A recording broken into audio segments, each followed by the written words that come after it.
Anu pemut ki MLA kane ka scheme ka bakol sen ni ay ya kisimet kilong yin kilong sen kakum kajing ibit UMLA. Tengah yang dia yang itu ibit berkontrak ngal lebih sedikit konstitusi ya kinong Kristyan dengan ay kibang Kristyan dengan ay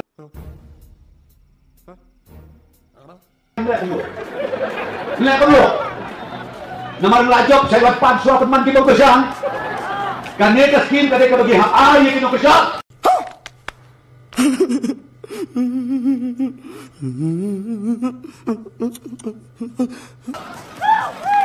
Ibu pelito masuknya itu ay katen. Baka din may malakaw sabin.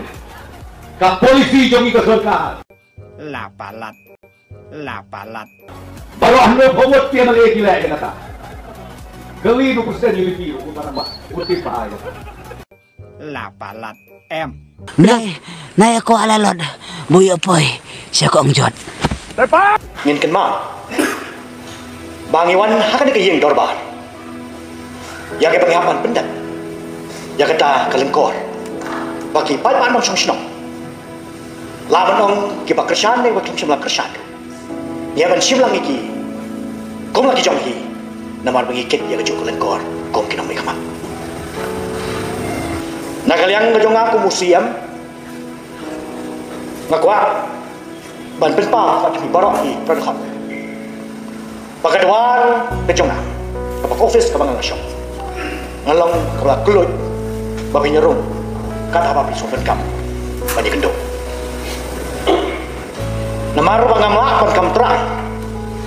Ya ke office kejong patah. Wala di kayeng kabang ngasyon. Kalau kayeng kapag deng subhai ke patah. Kan notam lagi kayeng jong patah.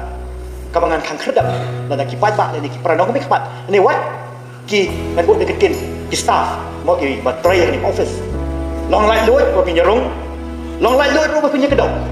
Ban pen i namaru piatip ko malay patpaw na mangalong ubadang thamay om tang ko museum ni ubadang thamay ko mong mikmat jong ka autonomous district council.